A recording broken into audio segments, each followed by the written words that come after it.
है क्या? जो प्रीवियसली जो हमने पढ़ा that was a ratio method. Basically ratio method कह लो, थोड़ा सा हायर लेवल आ गया यूनिटरी मेथड का, जो आप छोटी क्लासेस में पढ़ते थे, किसी भी चीज को वन के हिसाब से कैलकुलेट करते थे और फिर उसको हम मल्टीप्लाई करते थे हमारी रिक्वायरमेंट के साथ। सो वो that was ratio method, don't mix that up with this one. Ratio यहाँ पे हम डिविजन्स उसमें जाएंगे कि किस तरीके से चलते हैं। अच्छा जी, let's start off with a very basic example. Let's say there are two people, a person A and a person B.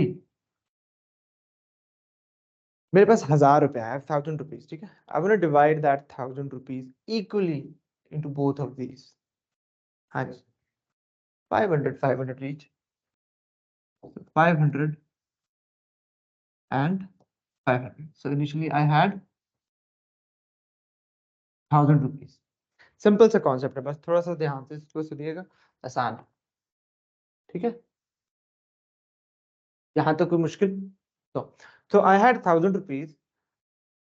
All I wanted was to divide this 1000 rupees equally into both the people। तो 500 500 फौरन से हमने बता दिया। इसी चीज, now this is one way of saying that person A got 500 and a person B also got 500। in terms of ratio में इसको किस तरीके से बोलूंगा? in terms of ratio में बोलूंगा 1000 rupees के मैंने 2 equal parts किए। I divided 1000 rupees into 2 equal parts। Focus on the word parts। They are 2 equal shares। shares, ठीक हो गया। एक शेयर या एक पार्ट मैंने पर्सन बी को दे दिया और उसको, और दूसरा जो एक शेयर है वो ए को दे दिया। So one share for person A and one share for person B. This is in terms of share, this is ratio. इसको क्या बोलते हैं? रेशियो। 1:1 में मैंने डिवाइड कर दिया। तो 1000 रुपीज को 1:1 में डिवाइड करने का मतलब है कि आपने 1000 रुपीज के 1 और 1 टोटल कितने शेयर्स हो गए? 2 टोटल शेयर्स बनाने, उसके 2 हिस्से करने, एक शेयर इसको दे देना है और एक शेयर इसको दे देना है। और ज्यादा आसान करते हैं, हम लेमैन लैंग्वेज में बात करते हैं। हमारे पास 1000 रुपीज है, लेट्स से चेंज की फॉर्म में 1 रुपया है। मैंने इसको बॉक्सेस में डालना है और इस तरीके से डालना है, 2 बॉक्सेस है मेरे पास और मैंने इस तरीके से डालना है कि दोनों बॉक्सेस में इक्वल अमाउंट ऑफ मनी हो। और एक बॉक्स मैंने दे देना है ए को और एक बॉक्स दे देना है बी को। Now one perspective of looking into this is a person A has 500 rupees and a person B has 500 rupees। ठीक हो गया। Another perspective is person A has a box, one box, and person B has one box। In both the boxes there are equal amount of money। ठीक हो गया। So this is in terms of ratio, this is in terms of actual amount। तो ये ratio की form में आ गया। ठीक हो गया। Yesterday I asked you to look into the way we being Muslims, how do we divide the um, the the property or whatever is coming from is inherited to us from our parents to our children। तो जो Islamic rule है उसके मुताबिक देखते हैं। Anyone, पहले मुझे आप बताएं क्या रेशो है? थोड़ा देखा या कोई नहीं देखा?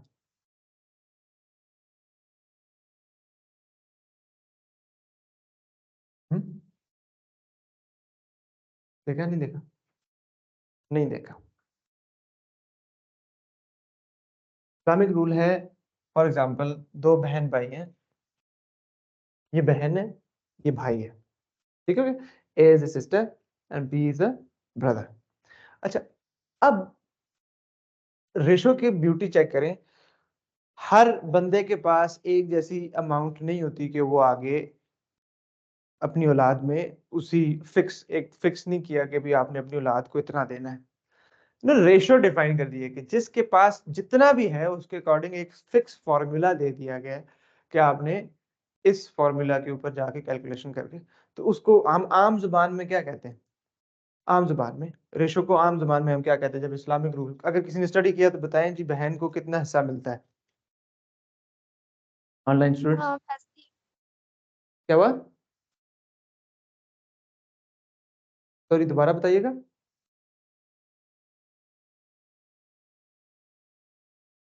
Hello, So I was gonna say that a girl should get the same amount as his brother, like it's equal. But Islamic principle is a bit different because a girl, after she gets married, she gets um, from her husband as well, from the parents of her husband. जो उसके husband का है, वो उसका भी है. तो इस चीज को सामने रखते हुए जो लड़की के अपने पेरेंट्स है ना, like the real blood mother and blood father जो है, उधर से जो डिवीजन हो रही है उसकी रेशियो डिफाइन की है. वैसे तो ठीक है, आपकी बात मैं समझ गया हूँ कि इक्वल होना चाहिए. A male Yes. gets double of a female, I think. 1/3, तीसरा हिस्सा. कितना? 1/3. आसानी के लिए मैं अभी चले सिंपल लिख लेता हूँ. 1/3 इसको मिलेगा. ठीक हो गया. इसको अगर एक मिल रहा है हिस्सा भाई को, if a brother is getting one share, a sister is going to get 1/3 of it. Sister is going to get 1/3 of it. तो ये क्या रेशियो बन जाती है? अगर इसको रेशियो को सिंप्लीफाई करें, पूरी रेशियो को 3 से मल्टीप्लाई कर दें, तो ये क्या आ जाएगा? 1/3.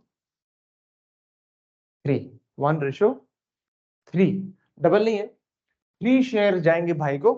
सो फॉर एग्जाम्पल, आपके पास जितनी भी जायदाद है उसके टोटल कितने पार्ट्स बना रहे हैं? लेट्स से मेरे पास 1000 रुपया है ना, मेरा एक बेटा है और एक बेटी है. मैं चाहता हूं कि ये मैं जायदाद अपनी तकसीम कर दूं अपने बच्चों में. ठीक हो गया.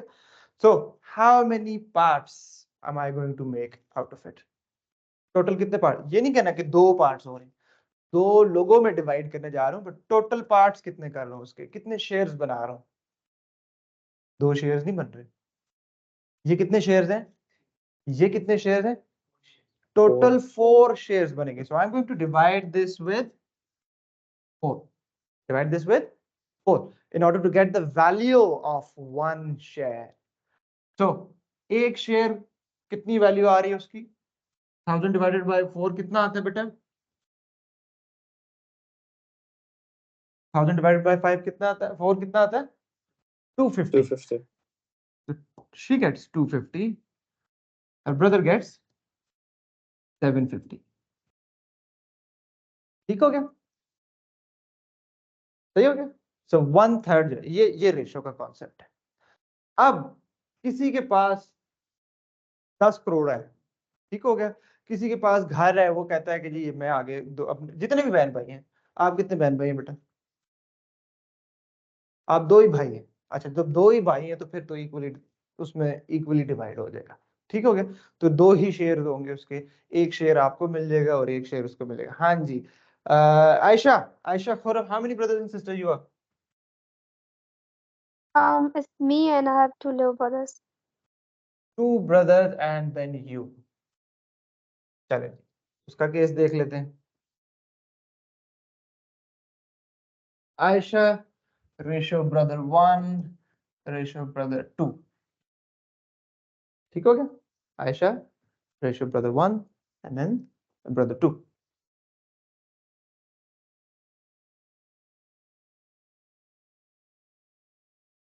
ठीक हो गया. तो ये कितना आ जाएगा? 1/3. अब whatever जो भी है टोटल अमाउंट है, लेट्स सपोज 1000 रुपीज, तो उसके टोटल कितने शेयर्स बन रहे हैं? 7. So 1000 will be divided on 7. 1 share goes to her, 3 shares goes to her one brother, and 3 shares goes to her another brother. ठीक हो गया. तो इस तरीके से ये डिवीजन होती है. ओके. अच्छा, अब एग्जाम में इसका क्वेश्चन किस तरीके से आता है?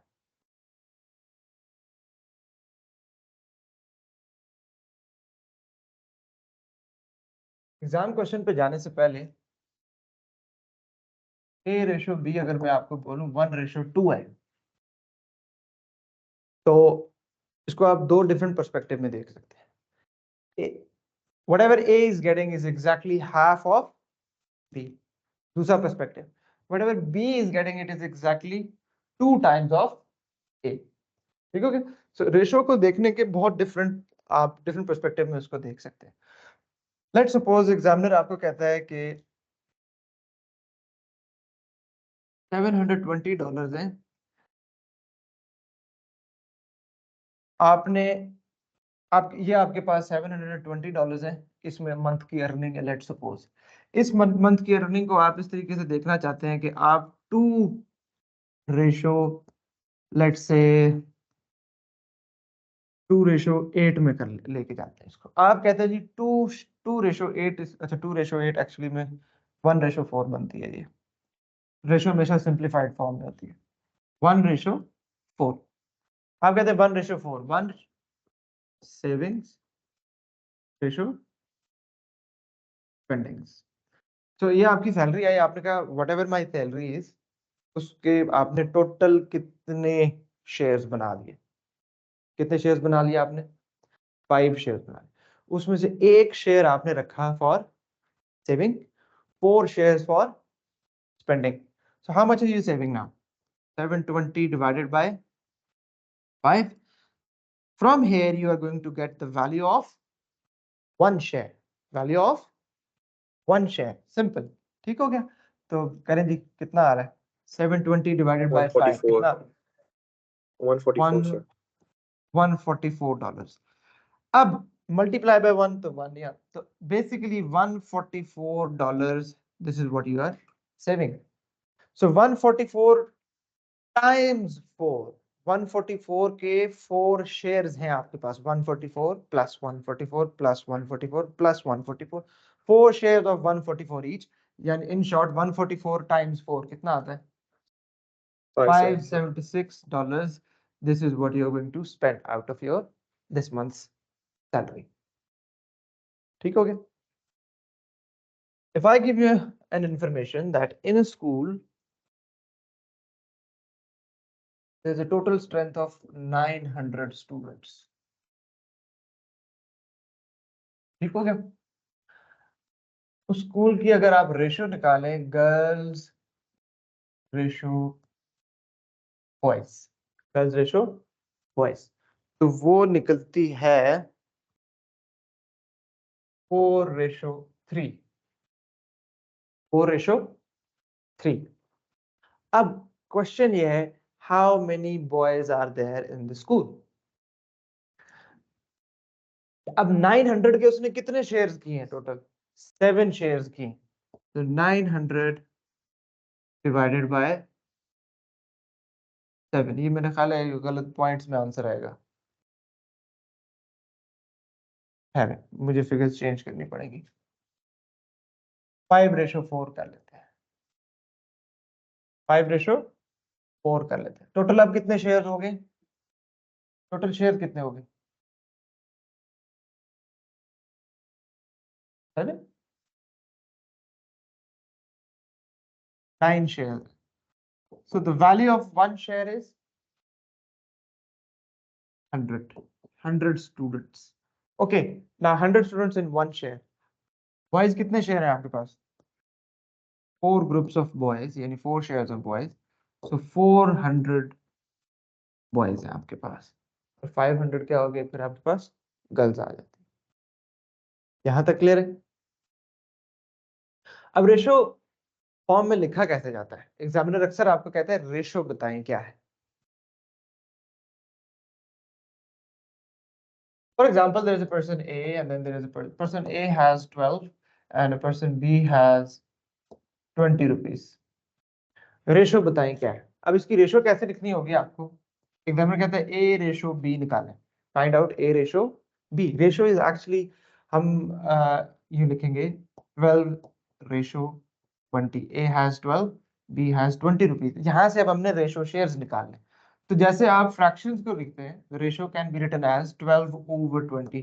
Is this going out of the frame or is it still in the frame? No, online students. Can you see it? Yes, sir. Okay, fine. All right. So 2 6s are 12 and 2 10s are 2 3s are 6, 2 5s are 10। तो ये ratio निकला है बेटा, 3:5, 3:5। अगर examiner कहता है B ratio A निकालें तो 20/12 आप करें, means you can put this in your calculator, आप कैलकुलेटर में 12/20 एंटर करें और फ्रैक्शन में आंसर निकालें, you should be able to get 3/5। ठीक हो गया, तो इसका आंसर क्या आ गया, 3/5 का क्या मतलब है, 3/5। अच्छा अगर एग्जामिनर कहता है बी रेशो ए निकालें तो 20/12 करें कैलकुलेटर और फ्रैक्शन में आंसर निकालें, 5/3 आ जाए। This is ratio. यहां तक क्लियर है? राइट। अच्छा बेटा अब हम चलते हैं नेक्स्ट।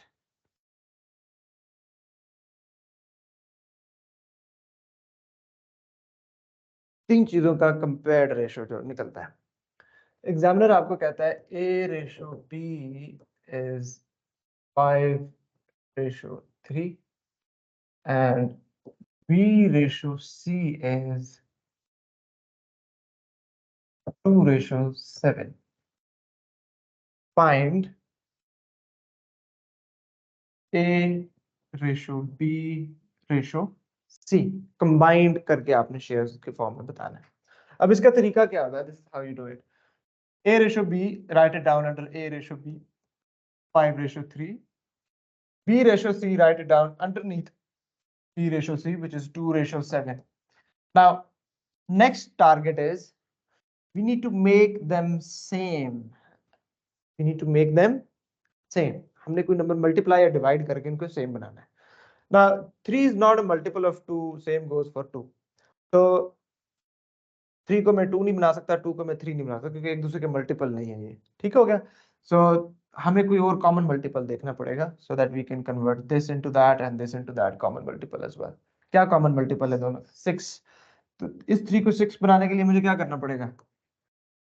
मल्टीप्लाइड बाय 2, पूरी रेशो को 2 से मल्टीप्लाई करना है और इस 2 को 6 बनाने के लिए क्या करना है? 3 से मल्टीप्लाई करना है। Now the same thing is going to be 10/6। अब ये भी 6 हो गया तो अब मैं इसको कंबाइन करके लिख सकता हूँ रेशो 21। ये आंसर आ गया ए रेशो बी रेशो सी। ओके, समझ में आया?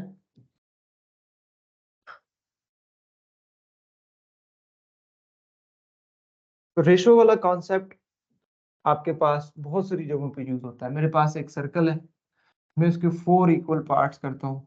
आपको पता है, बहुत सारे स्टूडेंट्स को पता होगा ये कि इसको क्वाड्रेंट बोलते हैं, जो मैंने शेड किया है। And quadrant is 1/4 of a circle. ऐसे ही होता है ना, 1/4 तो पता है ना क्या। अब 1/4 क्यों है? कितने पार्ट्स किए मैंने? 4, और ये उन 4 पार्ट्स में से एक पार्ट है, 1 आउट ऑफ 4 इक्वल पार्ट्स। ठीक हो गया? इसी तरीके से जब आप हाफ करते हैं सर्कल को, कितने पार्ट्स किए हैं सर्कल के? 2, तो इसको बोलेंगे फिर 1/2। हाफ को 1/2 लिखते हैं। तो ये रेशो ही होती है आपके पास। अच्छा नेक्स्ट है बेटा आपके पास परसेंटेजेस पे आ लेते हैं। ना परसेंटेजेस और रेशोज में फर्क क्या है? सबसे पहले परसेंटेजेस में you see everything on a scale of 100 per cent. Cent means 100. ठीक हो गया? Per cent, everything in terms of every 100. जिस भी चीज की आपने परसेंटेज निकालनी है, आप उसको देखेंगे for every 100. ठीक हो गया? मिसाल के तौर पर सिंपल एग्जांपल, आपके स्कूल में एग्जाम हुआ एंड उसमें आपके मार्क्स आए, टोटल मार्क्स थे आपके 20। ठीक हो गया? आपके टोटल मार्क्स कितने आए? 20। सॉरी, जो टोटल मार्क्स थे वो 20 थे, उसमें से आपके जो भी मार्क्स है। अब पेपर में जब परसेंटेज लगती है उसका मतलब है कि यही एग्जाम अगर 100 मार्क्स का होता है तो ऑन अ स्केल ऑफ 100 ये क्या है? ठीक हो गया? ऑन अ स्केल ऑफ 100 हम उसको चेक करते हैं। So that is basically percentage. Now there is a myth or a misconception about percentage. Percentage पहले आप देखें, व्हाई इज दैट मिथ? वो क्यों डेवलप हुई है? वो पढ़ाई नहीं जाती, वो डेवलप हो जाती है automatically, because as a student what do we calculate, what percentage do we calculate, और परसेंटेजेस से हमारा लेना देना कब पड़ता है? जब एग्जाम्स होते हैं। अब एग्जाम्स में क्या होता है, you have total marks in the denominator and you have obtained marks in the numerator, and your obtained marks can never exceed the total marks. वो तो हुआ तो आपके टोटल मार्क्स जितने ऑब्टेन्ड मार्क्स हो रहे हैं, फॉर एग्जांपल 500 मार्क्स का एग्जाम हुआ है टोटल, तो आपके बहुत ज्यादा भी नंबर आए तो कितने आएंगे? 500, उससे ऊपर नहीं जाएंगे। अब मिथ ये है कि आपके पास जब भी परसेंटेज कैलकुलेट करनी है तो वो मैक्सिमम 100 तक जाती है, क्योंकि अगर आपके मिसाल के तौर पर 500 आउट ऑफ 500 आ गए मार्क्स तो 100% मार्क्स है, 100% मार्क्स है। तो ये एक मिसकॉन्सेप्शन या मिथ डेवलप हो जाती है स्टूडेंट्स में, बिकॉज दे थिंक के, क्योंकि this is what they deal with most of the time when it comes to percentage, but in reality in percentage you can compare as well. Percentage आपके पास 3000% भी हो सकता है, 200% भी हो सकता है, ठीक हो गया। अब इसकी एग्जांपल मैं आपको ये देता हूँ। अगर मैं कहता हूँ 200 मार्क्स का पेपर है, पेपर की अभी मैं बात कर रहा हूँ, 50% मार्क्स आए हैं, तो एक्चुअली में मार्क्स कितने होंगे?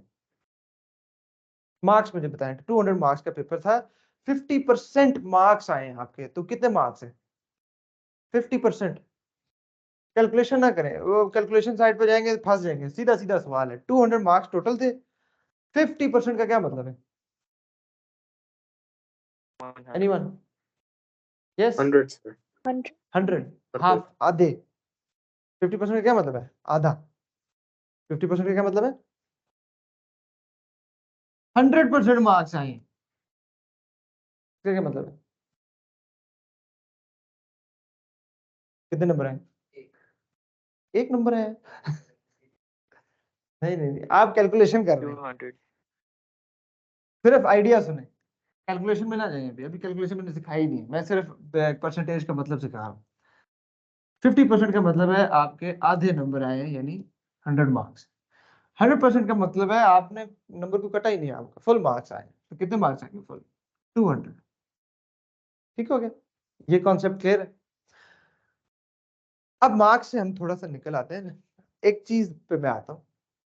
जैसे मैंने शुरू में भी एग्जांपल दी, एक बंदा है उसकी एज 30 है, दूसरा बंदा है उसकी एज 15 है। मैंने इसी से मिलती जुलती कोई एग्जांपल दी थी, this is not the very same example ना। अब as comparison I can do it in two different manners. मैं ए के पर्सपेक्टिव से बी की बात करूं, और मैं बी के पर्सपेक्टिव से ए की बात करूं। B is half the age of A. That's one perspective. Another is A is twice the age of B. A की बात है ना, सिर्फ पर्सपेक्टिव आपने चेंज कर दिया, तो बट बात जो है, वो स्टेटमेंट जो है वो A की है, ठीक है, उसमें कोई फर्क नहीं आ रहा। यहां तक क्लियर है? स्टेटमेंट में कोई फर्क आ रहा है, सिर्फ पर्सपेक्टिव चेंज हो रहा है। अब परसेंटेज में भी ऐसा ही होगा। अब मैं आपको बोलता हूं, अब डबल है। अब लेट सपोज ये मार्क्स से निकल है, लेट सपोज ये किसी की लेंथ है, ये आपके पास एक टावर है, उसकी लेंथ है 200 मीटर्स फॉर एग्जांपल। एक और tower, it is 50% of tower A, उसकी लेंथ कितनी होगी? एक टावर है which is 100% same as tower A, उसकी लेंथ कितनी होगी? 200। अब मैं कहता हूं एक टावर है जो कि 200% ऑफ टावर बी है, टावर ए है, तो उसकी लेंथ कितनी होगी? डबल। ठीक हो गया? 200% का क्या मतलब हुआ? डबल हो गया। 300% का क्या मतलब हुआ? 3 टाइम्स। 400% का क्या मतलब हुआ? 4 टाइम्स। 1000% का क्या मतलब हुआ? 400% में 400 टाइम्स था, 400% में कितना टाइम था? देखो ना, 2, हाँ 400% में 4 टाइम्स था, तो 1000% में कितना होगा? 10 टाइम्स होगा। ये देखना, ध्यान करना, ठीक हो गया। अच्छा, अब हम चलते हैं परसेंटेज के डिफरेंट केसेस के ऊपर। अब ये सबसे पहले मुझे मिथ क्लियर करना था, कि सबसे पहले बताना था परसेंटेज है क्या। आप किसी भी चीज को 100 के स्केल के ऊपर लेंगे। अब परसेंटेज होता क्या है basically? A as a percentage of B, simple case है। A as a percentage of B, this is the actual case जिसको हम मार्क्स में अप्लाई करते हैं। A divided by B into 100, a divided by b into 100. Now you are basically comparing A with the B in terms of 100. देखिए यहाँ पे देखें everybody, A, you are comparing A with the B in terms of percentage, means in terms of 100. अभी हम marks से थोड़ी देर के लिए बाहर आते हैं, ठीक हो गया? Person A is 15 years old and person B is 30 years old. Examiner आपको कहता है find out age of A as a percentage of B. 15 over 30. A as a percentage of B. तो A over B into 100 करेंगे. Into 100. इसकी calculation करें, क्या आती है?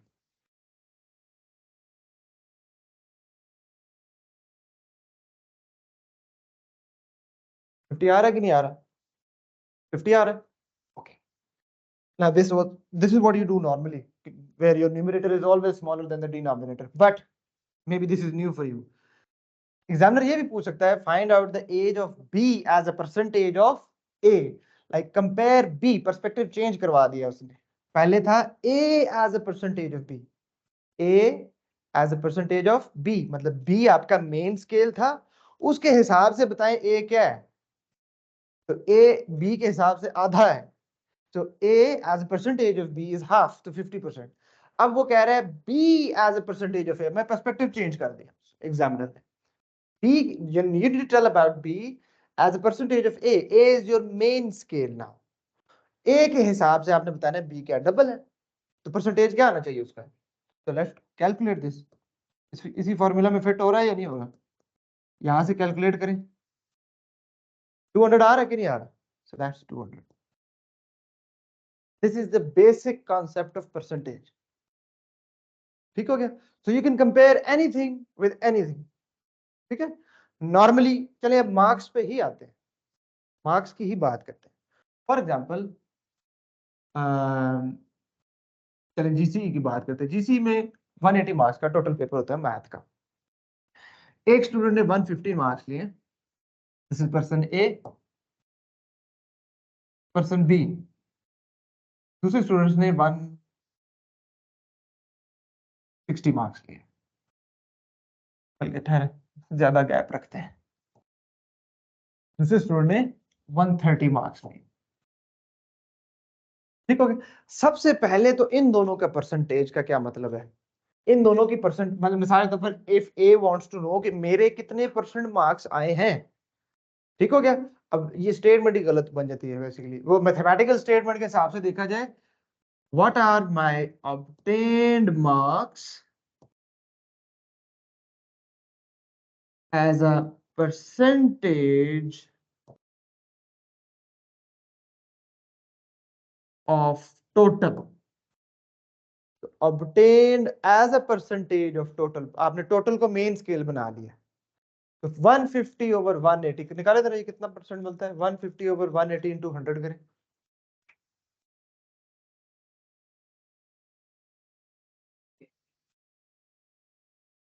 (83.3). ठीक हो गया? अच्छा 130 ओवर 180 करें इंटू 100 करें, ये कितना आता है? 72. दिस इज नॉट इक्वल, ये परसेंटेज निकालिए. ठीक हो गया? 72.2.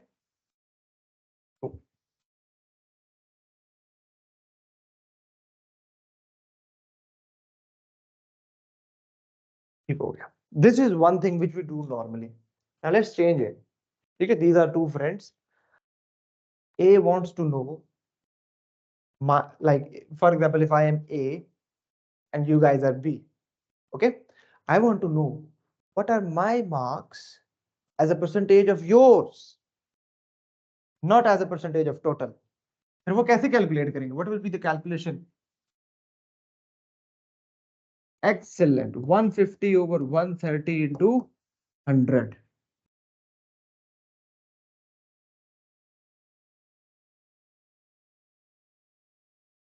(115.38). 115% आपसे ज्यादा है मेरे नंबर. ठीक हो गया? 100% ज्यादा नहीं, 100% का मतलब क्या हो जाएगा?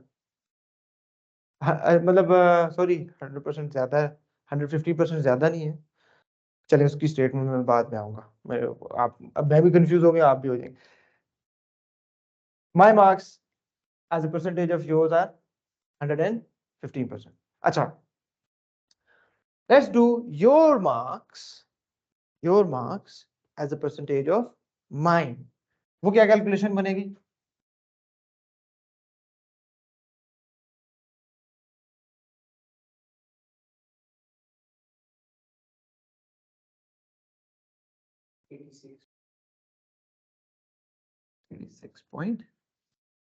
So this is what where you stand. मेरे अगर आप मतलब अगर आप अपना कंपैरिजन मेरे से करें, so you are whatever I am, if I am 100 तो आप कितने? 86 पॉइंट। ठीक है, ऑलराइट। ये कॉन्सेप्ट क्लियर हुआ है, मिथ क्लियर हुई है कि 100 से ज्यादा भी परसेंटेज हो सकती है, तो परसेंटेज 200 पे भी जा सकती है, 300 पे भी जा सकती है। ठीक हो गया? ओके, चलो।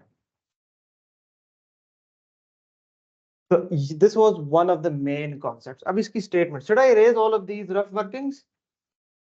ठीक हो गया, इस सारे को मैं erase कर देता हूँ।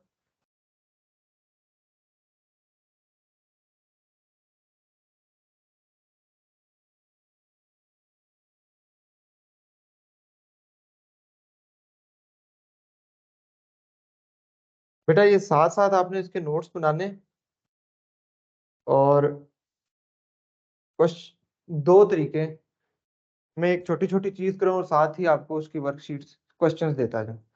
I prefer get over with the concepts, और आप साथ साथ नोट्स बनाए और फिर आखिर में हम देखें सारे प्रॉब्लम्स को। तो whatever you suggest, I will go accordingly.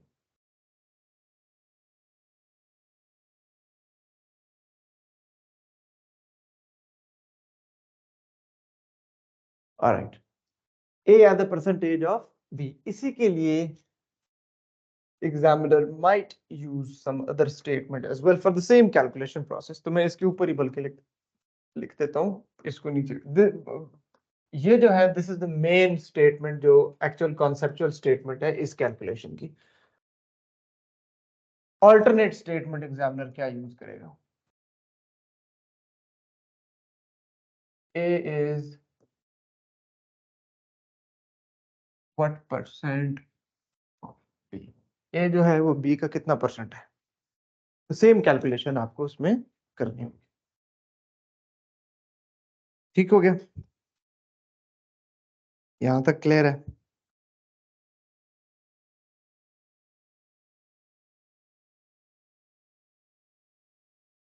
अच्छा, दूसरा कॉन्सेप्ट है स्पेसिफिक परसेंटेज वैल्यू कैलकुलेट करना। स्पेसिफिक परसेंटेज वैल्यू कैलकुलेट करना। फॉर एग्जांपल क्वेश्चन आता है, चलें, A% ऑफ बी कितना होगा?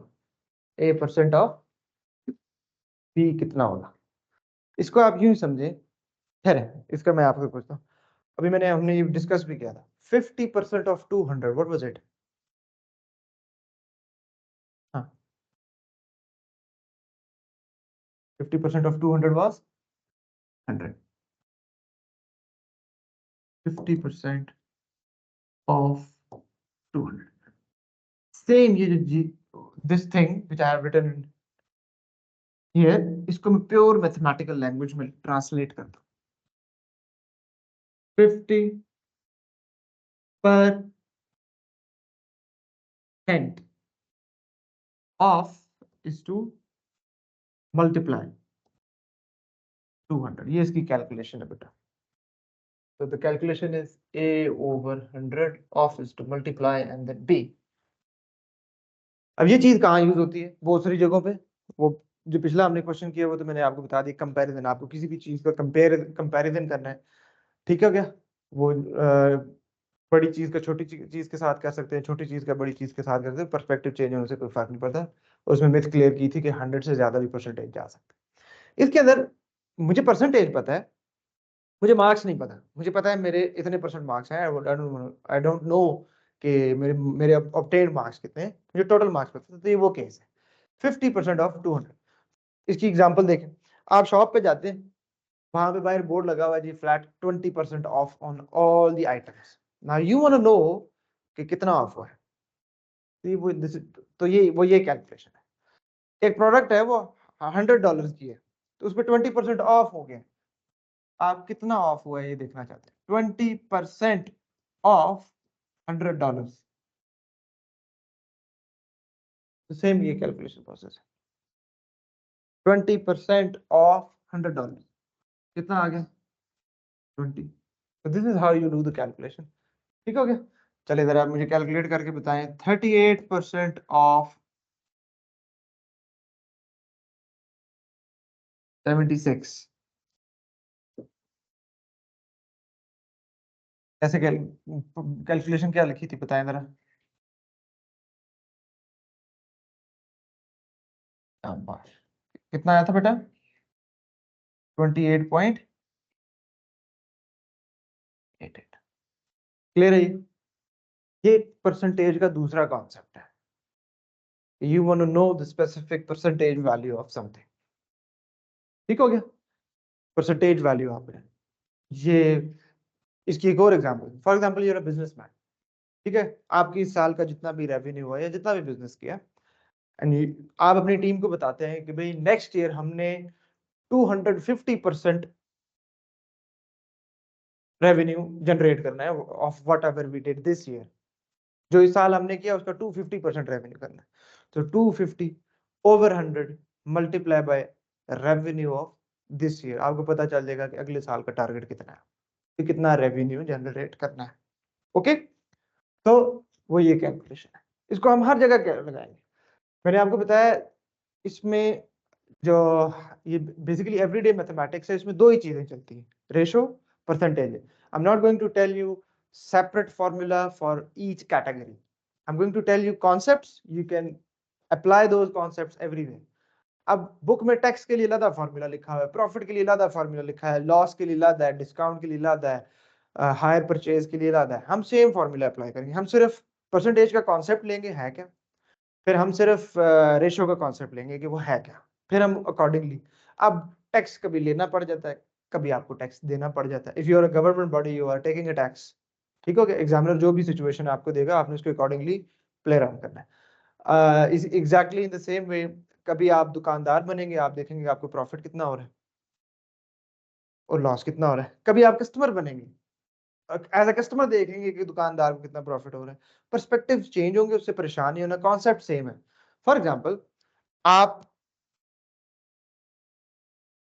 टैक्स कलेक्टर हैं, there is a person A, there is a person A, उसकी इस साल पूरे की जो इनकम बनी है, फॉर एग्जांपल वो बनी है $50,000 पूरे साल की। आप टैक्स कलेक्टर हैं। According to the policies of the government आपने 5% टैक्स उससे लेना है of whatever he earn this year.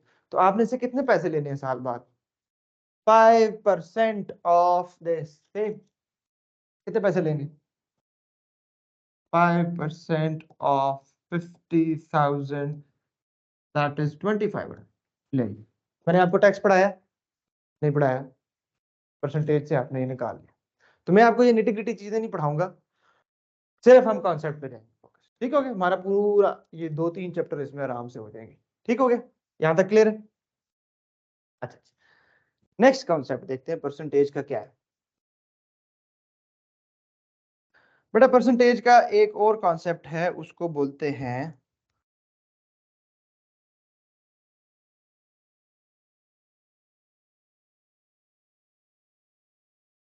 वो बेसिकली कॉन्सेप्ट आपका पिछला ही है, लेकिन क्वेश्चन को घुमा के पूछ लेता है। ये वाला कॉन्सेप्ट। ठीक हो गया।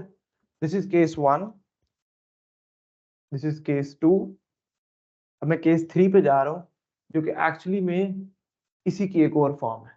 तो हमें कोई नया फॉर्मूला नहीं बता रहा। ठीक हो गया। 50 over 200 into 100, 50 as a percentage of 200 calculate करें पहले जरा कितना आता है। ये वही केस है, केस 1 जो भी हमने किया है। पहले मुझे परसेंटेज बताएं। 25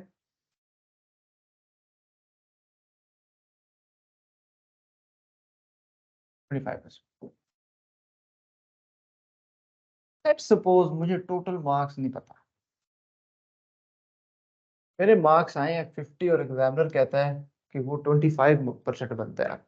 now you want to know that 50 is 25% of what number. ठीक हो गया? So 50 as a percentage of some number is actually 25. Equation बन गई है, x निकाल सकते हैं। अभी पीछे हमने अलजेब्रा किया अच्छा खासा। ठीक हो गया? तो x निकालें, x को उधर ले जाए, डिवाइड हो रहा है तो जाके मल्टीप्लाई होगा, 25 इधर आके डिवाइड हो जाएगा। सो 50 into 100 over 25 equals to x। निकाले जरा, 200 ही आता है या नहीं आता?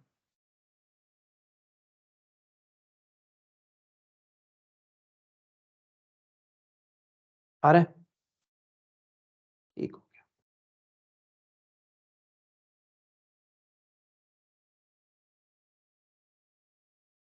Next,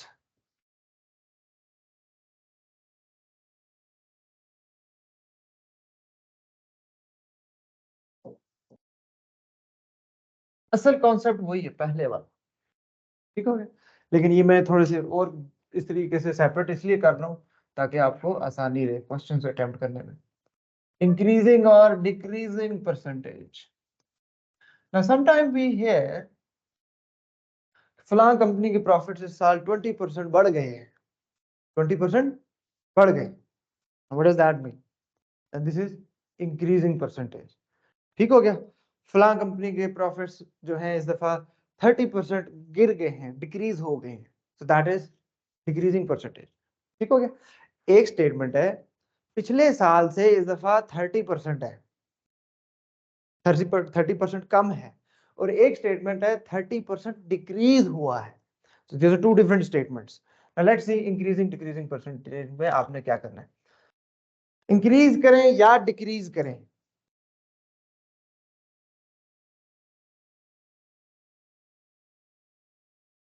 Yesterday you sold 5 books, today you sold 7 books. Number of books जो सेल की है वो इंक्रीज हुई है, डिक्रीज हुई है?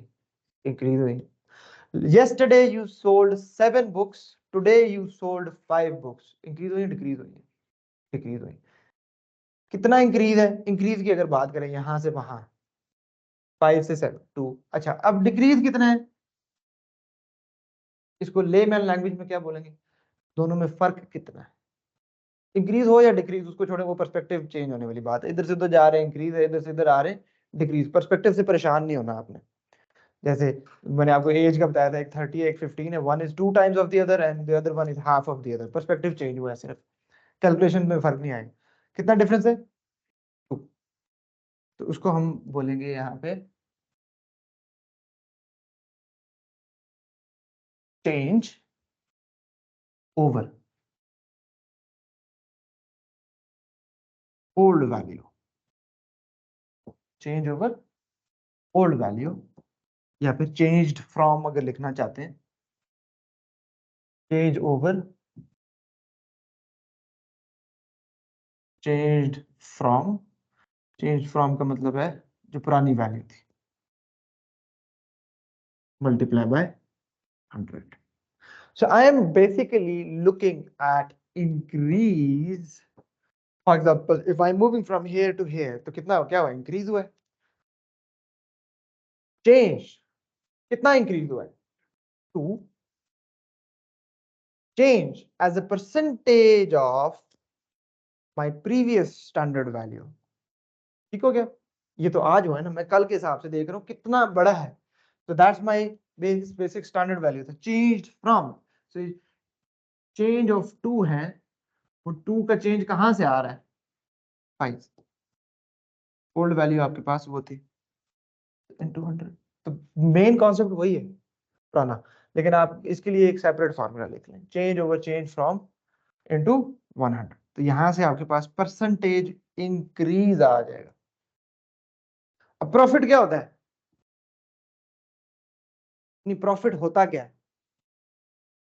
इंक्रीज होता है, आपको पैसे बढ़ा देते हैं। आपने खरीदे एक चीज 10 रुपए की और आप 12 रुपए की बेच रहे हैं, तो क्या हो रहा है? आपको 2 रुपीज का प्रॉफिट हो रहा है। तो अगर कोई आपसे पूछे कितना परसेंट प्रॉफिट है, तो this is actually increasing percentage. ठीक है, मतलब आप देख रहे हैं कि कितना परसेंट इंक्रीज किया है आपने। ठीक है, कितना परसेंट प्रॉफिट, मतलब है प्रॉफिट कौन सा पार्ट होता है। आपने एक चीज 10 रुपीज की बाय की है, 12 रुपीज की सेल आउट कर दी है, प्रॉफिट कितना है यहाँ पे? 2 रुपीज। 2 रुपीज क्या है? The difference. यही चीज नहीं बनती। तो चेंज, अब यहाँ पे प्रॉफिट वाली सिचुएशन में मैं यहाँ पे क्या बोलूंगा? प्रॉफिट हुआ है। कितना प्रॉफिट हुआ है? चेंज फ्रॉम, यानी प्रॉफिट फ्रॉम। और बुक में फॉर्मूले में क्या लिखा हुआ है? Over cost price. हम छोड़े, हम बुकिश फॉर्मूलाज नहीं याद करेंगे। तो अब कॉस्ट प्राइस क्या है आपकी यहाँ पे? 10, तो वो ये change from into 100। Let's suppose situation फिर एग्जामिनर ने चेंज कर दी, एग्जामिनर कहते हैं जी लॉस हो गया आपको, आपने 12 की परचेज की, 10 की सेल आउट कर दी, कितना लॉस हुआ है? Over change from, old value क्या आएगी यहाँ पे? 200। लॉस परसेंटेज आ गया। अच्छा, अब आप कहते हैं मैंने लॉस नहीं हुआ, ये मुझे, मैंने डिस्काउंट लगा दिया है। ठीक हो गया। पहले मैं आई वाज मार्क प्राइस जो थी उसकी 12 रुपीज थी, ये उसका प्राइस टैग है 12 थी, इसको मैंने ऊपर बड़ा सा कांटा लगाया और 10 गया, बायर बोर्ड लगा दिया कि मैंने डिस्काउंट लगाया हुआ है आज। ठीक हो गया। हाँ जी, तो डिस्काउंट एक्चुअली क्या है? पहले मैं 12 की बेच रहा था, अब मैं 10 की बेच रहा हूँ, तो ये क्या है? डिस्काउंट। कितना डिस्काउंट दिया? कोई नहीं, चेंज ओवर चेंज फ्रॉम। पुरानी वैल्यू क्या थी? पुरानी मार्क प्राइस क्या थी? 12 इंटू 100। तो ये हर चीज में आपके यही फॉर्मूलाज फिट होंगे। ओके,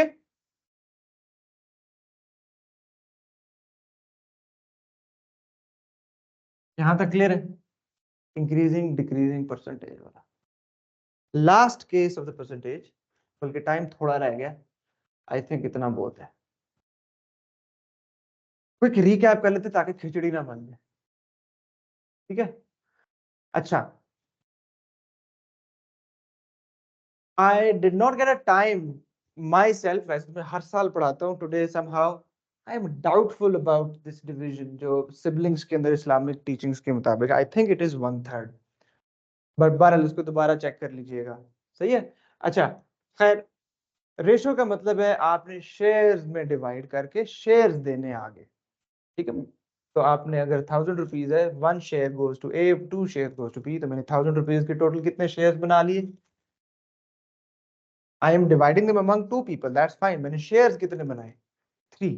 3 एनवेलप्स बना लिए मैंने, और उन तीनों एनवेलप्स में एक जितने पैसे, एक एनवेलप मैंने ए को दे दिया, 2 एनवेलप मैंने बी को दे दिया। So this was ratio. ठीक हो गया। ये रेशो की हमने कुछ प्रैक्टिस की थी यहाँ पे। ये आ गया था कंबाइंड रेशो वाला कॉन्सेप्ट, दो डिफरेंट पेयर्स का comparison. If a is to b is 5 is to 3 and b is to c is 2 is to 7, तो तीनों एग्जामिनर पूछता है a is to b is to c क्या होगा आपके पास? सो 5:3 इसके नीचे लिखा, b:c के नीचे 2:7 लिखा। पहला टारगेट जो दोनों में कॉमन है उसको सेम करेंगे आप। अगर एग्जामिनर ये मुश्किल सवाल देता है, वो हो सकता है इसको ऐसे लिख ले, c/b is 7:2, तो आप उसको 2:7 लिखें, 7:2 लिखें, क्योंकि रेशो है। आप इसको जैसे मर्जी लिख लें, डजंट मैटर। ठीक हो गया। अच्छा, तो फिर उसके बाद आपने मेन टारगेट क्या, इन दोनों को सेम बनाना है। जब once they are same then you can write it down at once. Percentage, percentage के 3 कॉन्सेप्ट्स हैं। एक, a as a percentage of b, you compare one thing with another thing in terms of 100, so what you are comparing goes to the numerator, you are comparing with goes to the denominator, times it with 100. A% of b, a over 100 into b, simple.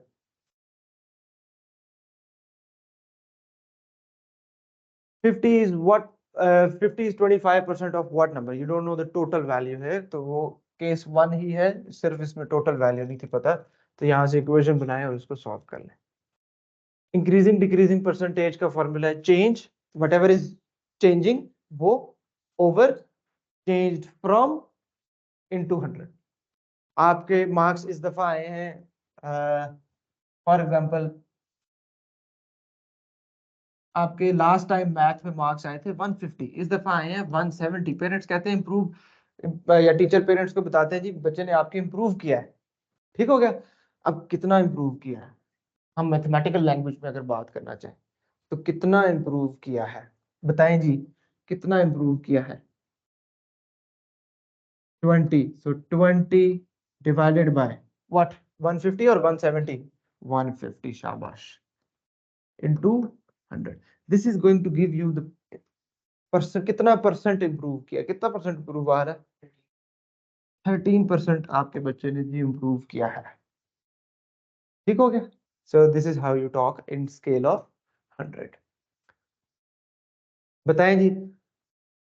आज ये वाला topic पढ़ने के बाद ना अक्सर दो बातें होती हैं, या तो स्टूडेंट का परसेंटेज को लेके बड़ा अच्छा एक पर्सपेक्टिव बन जाता है, पर्सपेक्टिव तो चेंज हो जाता है, अब उसके आगे दो आउटकम्स निकलते हैं। बच्चा कहता है ये तो आसान है, दूसरा कहता है पिछला भी भूल गया, अब गंद हो गया। What happened to you, please share. आसान है, चलो शुक्र है। हाँ जी हरम, आप बताएं। समझ आ गया समझ आ गई। आयशा बेटे। सर, बहुत इजी है। चलो गुड हो गया, अल्हम्दुलिल्लाह। Alright, see you all tomorrow, tomorrow we will be doing the last case with the percentage. ठीक है, अल्लाह हाफिज। अल्लाह हाफ़िज़।